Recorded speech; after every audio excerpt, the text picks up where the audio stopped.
Hello students of class 12th, welcome back to my class of political science, and today we will be going to start our second chapter end of biopolarity, यानी कि किस तरीके से जो bipolar world चल रहा था वो ख़त्म होता है with the disintegration of USSR जैसे ही डिसइंटीग्रेट होता है then it's the beginning of unipolar world, और उसी के डिसइंटीग्रेशन के साथ ही किस तरीके से एक यूनिपोलर वर्ल्ड की स्टार्टिंग होती है। तो let's start with its introduction.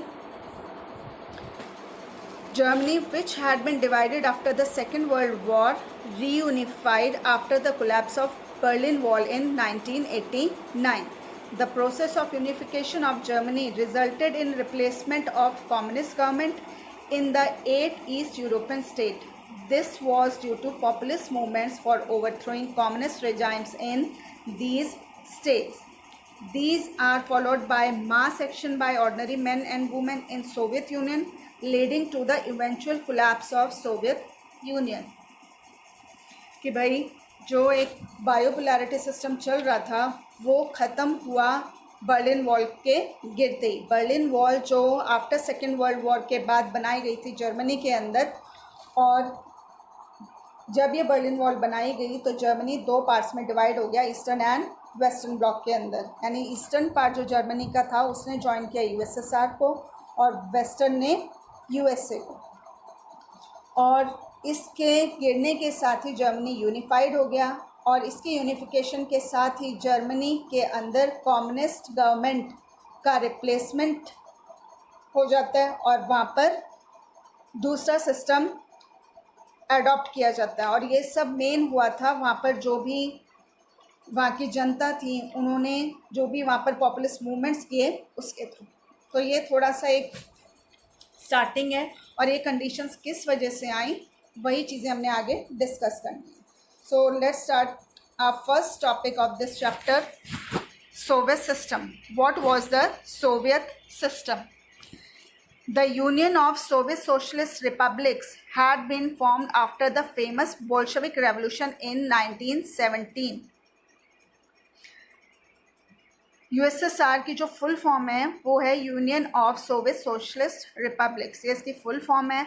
और it had been formed after the famous Bolshevik revolution in 1917, यानी कि जो यूएसएसआर जो बना था वो बना था बोल्शेविक रेवोल्यूशन के बाद। और this revolution was based on the ideals of socialism and sought to establish an egalitarian society. यहाँ पर जो ये रेवोल्यूशन हुई थी ये मेन जिस आइडियल पर बेस थी वो थी सोशलिज्म पर, और सोशलिज्म सोसाइटी के थ्रू ये इस्टेब्लिश करना चाहते थे एक egalitarian society. Egalitarian means an equal society, कि भाई आपके जो समाज होगा वो सब समान होंगे, उसके अंदर कोई गरीब अमीर नहीं होगा।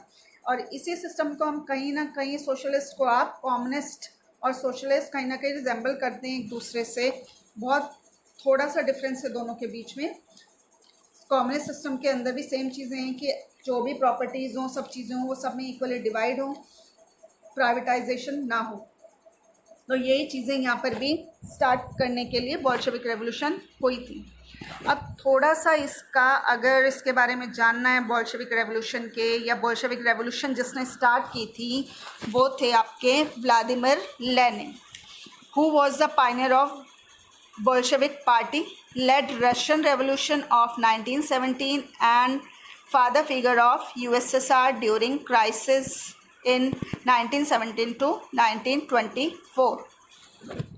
कि अब ये व्लादिमीर लेनिन कौन थे, उन्होंने किस तरीके से लीडरशिप करी, तो उसके लिए हमें थोड़ा सा पास्ट में जाना पड़ेगा कि यूएसएसआर बनने से पहले जो मेन था रशिया था। रशिया और जर्मनी की जिस टाइम पर वॉर चल रही थी उस टाइम पर रशिया के मेन लीडर थे ज़ार निकोलस, और उसकी लीडरशिप में ही जर्मनी और रशिया की जो वॉर हो रही थी उस टाइम पर रशिया बहुत ज़्यादा कमज़ोर था जर्मनी के सामने, क्योंकि दे वर नॉट वेल इक्विप्ड, उनके पास इतने अच्छे हथियार नहीं थे। इस वजह से जो जनता थी वो बहुत ज़्यादा परेशान थी, क्योंकि ज़्यादातर जो आपके नॉर्मल सिटीजन्स हैं उन्हीं को रिक्रूट किया गया था आर्मीज़ के अंदर। उनके पास ना खाने के लिए चीज़ें थी, ब्रेड नहीं थी, रोटी नहीं थी, कुछ नहीं था। तो इसके लिए उन्होंने ज़ार के सामने प्रोटेस्ट करना स्टार्ट कर दिया और ज़ार ने उसके बदले में उनके ऊपर बॉम्ब के थ्रू, राइफ़ल्स और गन्स के थ्रू अटैक करना स्टार्ट कर दिया। बहुत सारे लोग मारे गए, लेकिन ये चीज़ें ज़्यादा लंबे टाइम तक कंटिन्यू नहीं रह पाईं और ज़ार ने ये सारी चीज़ें बंद कर दी और ख़ुद को एज अ रूलर वहाँ से हटा दिया, क्योंकि वो एक डिक्टेटरशिप के रूप में वहाँ पर काम कर रहा था। डिक्टेटरशिप कह सकते हैं उसको, जो सिस्टम उसने अडॉप्ट किया था वो डिक्टेटरशिप था, यानी पूरी तरीके से उसी का कंट्रोल, लोगों की कोई मनमर्जी नहीं। इस वजह से लोग उसके अगेंस्ट प्रोटेस्ट कर रहे थे और बाद में उसने अपने आप को वहाँ से हटा लिया। और इसी वॉर के टाइम पर जो एक और लीडर था वहाँ पर, वो थे व्लादिमीर लेनिन। तो बाद में जो यहाँ की कमांड है वो आई इनके हाथों में। और Vladimir Lenin was the great follower of Karl Marx. Karl Marx, आपको अगर थोड़ा बहुत ध्यान होगा 11th क्लास का, he was a great philosopher जिन्होंने थ्योरी दी थी कम्युनिस्ट सिस्टम की, कम्युनिज्म की।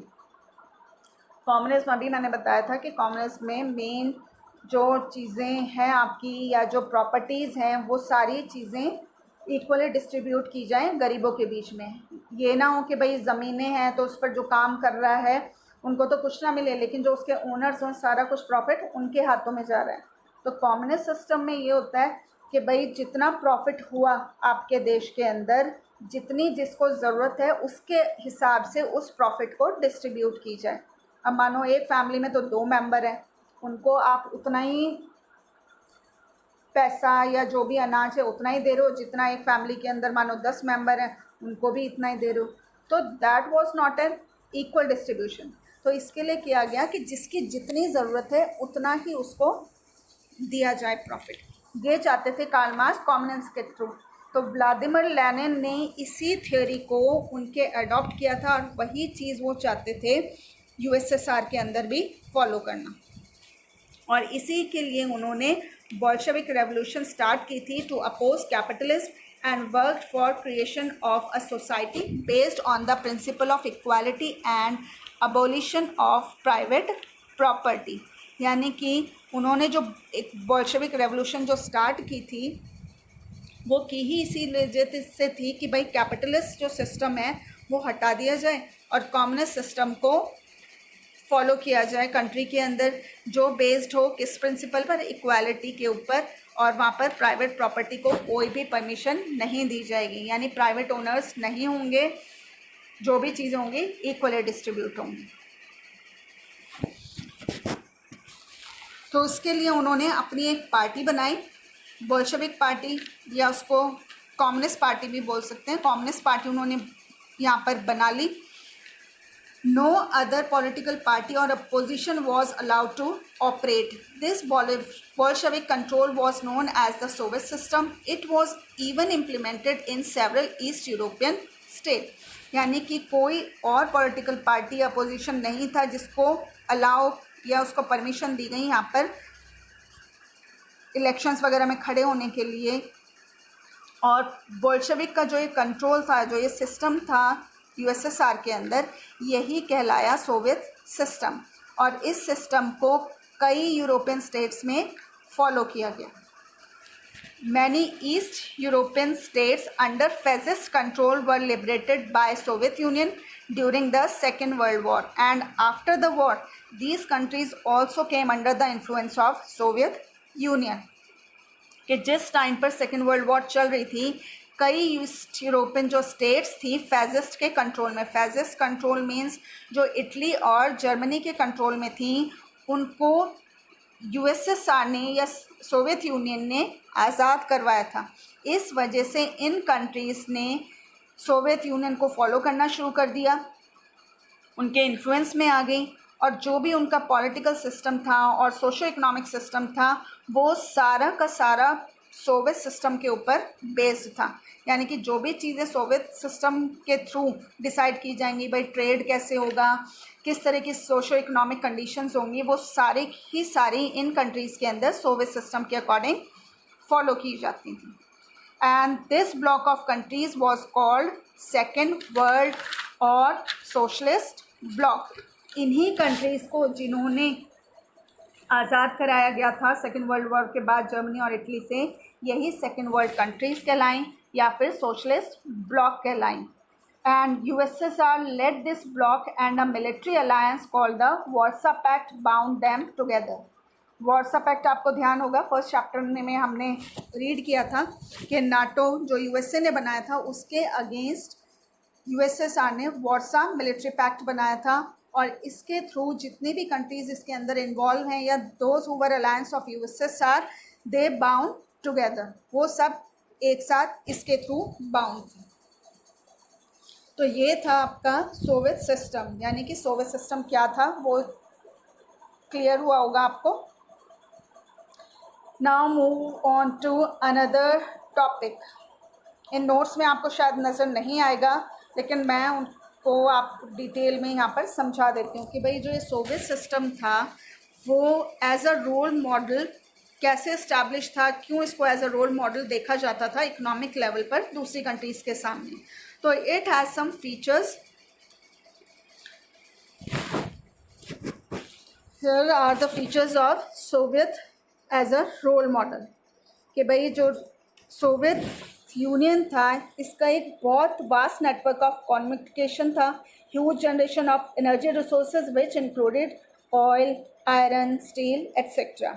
यानी कि सोवियत सिस्टम के अंदर या सोवियत यूनियन के अंदर बहुत बड़ा कम्युनिकेशन नेटवर्क था और एनर्जी रिसोर्सेज बहुत ज़्यादा थे, जैसे तेल हो गया, स्टील, आयरन, हर तरह के रिसोर्सेज यहाँ पर इनके देश में ही मौजूद थे।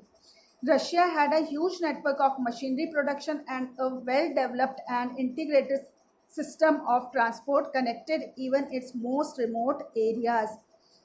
कि भाई जो रशिया था उसके अंदर बहुत ज़्यादा मशीनरी का प्रोडक्शन होता था, बहुत ज़्यादा वेल डेवलप्ड था और इतना ज़्यादा ट्रांसपोर्टेशन सिस्टम इनका स्ट्रॉन्ग था कि कितने भी अलग थलग एरियाज़ हों, कितने भी रिमोट एरियाज़ हों, वहाँ तक ये अपना कनेक्शन बना सकता था। And the domestic consumer industries manufactured everything as small as pen or as big as bus or plane।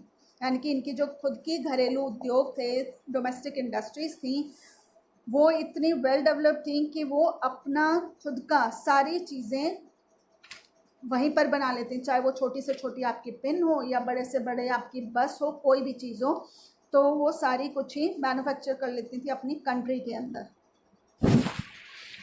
It ensured a minimum subsistence level for all citizens. People enjoyed better standard of living and basic necessities like education, healthcare, etc। कि भाई यहाँ पर सबको minimum एक जो standard of living होता है वो प्रोवाइड करवाया जाता है, सबको एजुकेशन हो गया, हेल्थ केयर सिस्टम हो गया, सारी कुछ उनको देश के अंदर ही प्रोवाइडेड था।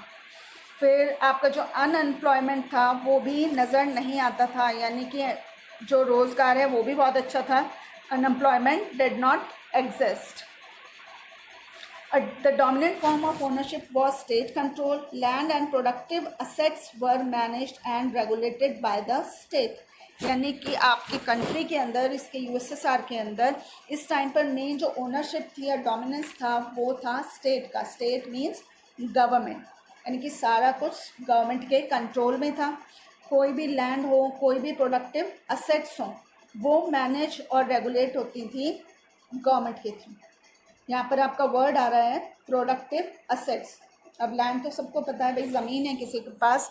प्रोडक्टिव असेट्स हम कह सकते हैं कि मानो किसी की ज़मीन है और ज़मीन को कभी खोदा गया और उसके नीचे से तेल के भंडार निकले या कोई और रिसोर्सेज बहुत बड़े लेवल पर पाए गए, तो उसके मालिक आप नहीं होगे, उनके ऊपर कंट्रोल होगा स्टेट का यानी गवर्नमेंट का। इन चीज़ों को बोला जाता है productive assets. These are some features of Soviet system. अब इतनी सारी खूबियाँ हैं, इतना कुछ है, but there are some loopholes in spite of all these perfections. यानी कि इतना कुछ परफेक्ट होते हुए भी यहाँ पर कुछ कमियाँ थी। और वो कमियाँ क्या थी? Let's read about those loop holes. The system was bureaucratic and over-centralized, making life difficult for people, and it stifled the initiative of people due to lack of democracy and absence of freedom of speech and expression. यानी कि देश के अंदर जो भी system था that was based on bureaucratic system, यानी कि ज़्यादातर आपकी नौकरशाही वहाँ पर इम्प्लीमेंट थी, सब कुछ गवर्नमेंट के कंट्रोल में था, और इसकी वजह से आम जनता को अब बहुत ज़्यादा मुश्किलें हो रही थी। लोगों को एक जो डेमोक्रेसी के अंदर जो सारी चीज़ें प्रोवाइड करवाई जाती हैं, मानो राइट टू स्पीच है, राइट टू एक्सप्रेशन है, वो सारी ही चीज़ें इसके अंदर प्रोवाइड नहीं हो रही थी। लोगों को खुले रूप से गवर्नमेंट के अगेंस्ट कुछ भी बोलने की आज़ादी नहीं थी, कुछ भी आप उनके बारे में छाप नहीं सकते हो मीडिया के थ्रू, तो ये सब था। Nearly all the Soviet institutions needed reforms, but the strict one-party control by the Communist Party made all the institutions unaccountable to the people. यानी कि कंट्री के अंदर जितनी भी सोवियत इंस्टीट्यूशंस थी उनमें सुधार की बहुत ज़्यादा ज़रूरत थी, लेकिन वहाँ पर वन पार्टी डोमिनेंस की वजह से, यानी कि जो कम्युनिस्ट पार्टी या बोल्शेविक पार्टी जो रूल कर रही थी उसकी वजह से कोई भी इंस्टीट्यूशन जो थी वो लोगों के प्रति जवाबदेह नहीं थी। That were not accountable to the people, यानी कि आप जो भी काम कर रहे हो, कैसा भी कर रहे हो, आप जनता को जवाब नहीं दोगे, आपको कोई मतलब ही नहीं है जनता क्या आपसे पूछ रही है। तो भाई एक तरीके से आप कह सकते हो कि डेमोक्रेसी तो आप एक तरफ से फॉलो कर रहे हो, लेकिन रियल मीनिंग में वहाँ डेमोक्रेसी नहीं है, आपने अपनी पार्टी के थ्रू वहाँ पे एक डोमिनेंस यानी डिक्टेटरशिप स्टैब्लिश की हुई है। The Communist Party even refused to give freedom to people of 15 different republics of Soviet Union to retain and manage their own affairs, which included cultural affairs. Though Russian Federation was only one of the 15 Soviet republics, it dominated the helm of affairs, neglecting people from other regions and making them feel oppressed. अब इसके अंदर जितने भी 15 Republic countries हैं, जितने भी देश इसके अंदर इंक्लूड हैं, उनको ये कोई भी आज़ादी उनके मैटर्स में कहीं ना कहीं इंटरफेयर करने का काम करती रहती थी, उनको अप्रेस किया जाता था। तो रशिया हो गई, उसने भी अपने आप को कहीं ना कहीं इसके कंट्रोल में पाया। तो ये सारी चीज़ें थी जो इसको बहुत ज़्यादा एक नेगेटिव इम्पैक्ट डाल रही थी जनता के ऊपर। तो अब ये जो सब चल रहा है वो इतने लंबे टाइम तक तो लोग इसको नहीं सह पाएंगे, कहीं ना कहीं तो चेंजेस होने के चांसेस बढ़ेंगे ही बढ़ेंगे। तो ऐसा ही टाइम यहाँ पर आने वाला था। तो Soviet system on verge of stagnation. Soviet Union was at par with USA as far as arm race was concerned, but it was done at great cost. It lagged behind the West in technology and infrastructure, and it even failed to realize the socio-economic and political aspiration of its people. कि भाई जो Soviet Union था वो कहीं ना कहीं शुरू से ही यूएसए को compete करता आ रहा था, चाहे वो आर्म रेस में हो, चाहे इकोनॉमिकल रेस हो, कुछ भी हो, और इसके लिए उसे बहुत बड़ी कीमत चुकानी पड़ी थी। लेकिन चाहे उसने बहुत कंपटीशन देने की कोशिश करी, मिलिट्री भी यूएसएसआर की बहुत ज़्यादा स्ट्रॉन्ग थी। यहाँ पर एक चीज़ मेंशन कर देती हूँ कि जो यूएसएसआर की मिलिट्री थी that was named red army, यानी वहाँ की आर्मी को रेड आर्मी बोला जाता था। तो यहाँ की मिलिट्री भी स्ट्रॉन्ग थी, लेकिन जो वेस्टर्न टेक्नोलॉजी थी वो कहीं ना कहीं, या इंफ्रास्ट्रक्चर जो थे वहाँ के, वो बहुत ज़्यादा डेवलप थे, उनकी बराबरी यूएसएसआर नहीं कर पा रहा था। फिर एक बहुत बड़ा एक इंसिडेंट हुआ जिसकी वजह से इसकी इकोनॉमी पूरी तरीके से कोलैप्स हो गई, और वो था द इन्वेजन ऑफ अफ़गानिस्तान इन 1979। अफ़गानिस्तान क्या है, एक छोटी सी कंट्री है, इसके ऊपर 1979 में यूएसएसआर ने अटैक किया। Further weakened the Soviet economy leading it to the verge of stagnation, यानी कि जो ये अटैक अफ़गानिस्तान के ऊपर यूएसएसआर ने किया था, इसकी वजह से इकोनॉमिकली इतना ज़्यादा पिछड़ गए यूएसएसआर के वापस उसको अपनी इकनॉमी मेंटेन नहीं कर पाया। और वो इसलिए हुआ था क्योंकि अफ़गानिस्तान, अब आप सोचोगे कि भाई यूएसएसआर तो इतनी बड़ी कंट्री है, इतनी स्ट्रॉन्ग मिलिट्री है उसकी, तो अफ़गानिस्तान से कैसे उसको, वो अफ़गानिस्तान को कंट्रोल नहीं कर पाया। वो इसलिए क्योंकि अफ़गानिस्तान को कहीं ना कहीं सपोर्ट मिल रहा था यूएस से, थ्रू फंड्स हो गया और मिलिट्री वाइज हो गया। इस वजह से जो यूएसएस और अफ़गानिस्तान के बीच करीब 10 साल तक गुरिल्ला वॉर चली थी और बाद में यूएसएसआर की आर्मी वापस लौट आई थी बिना इन्वेड किए अफ़गानिस्तान को, और इसकी वजह से इसकी इकनॉमी पूरी तरीके से बर्बाद हो गई। In terms of productivity and technology, the Soviet system became stagnant and fell behind the West. Though wages increased, it was followed by shortage of consumer goods and food products. कि हम चाहे productivity के बारे में बात करें या technology के बारे में बात करें, सोवियत सिस्टम बहुत ज़्यादा पीछे था वेस्टर्न कंट्रीज़ से। हालांकि इसने अपने जो भी वेजेस वगैरह थे लोगों के, वो बहुत ज़्यादा इंक्रीज़ कर दिए थे, लेकिन इसकी वजह क्या हो गया, देश के अंदर कंज्यूमर गुड्स की कमी आ गई, और यहाँ तक कि जो आपको खाने पीने के लिए जो फूड प्रोडक्ट्स वगैरह चाहिए वो भी देश के अंदर कमी होने लगी उसकी। Food imports grew considerably, bringing Soviet economy on the brink of stagnation by late 1970s।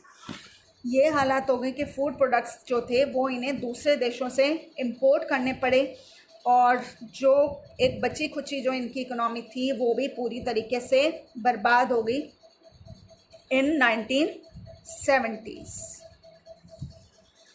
I hope these topics are enough for today's class. Next topics will be continue in second part of this chapter. आपको अच्छा लगा हो तो like करें, comment करें, और please do not forget to subscribe my video. Thank you.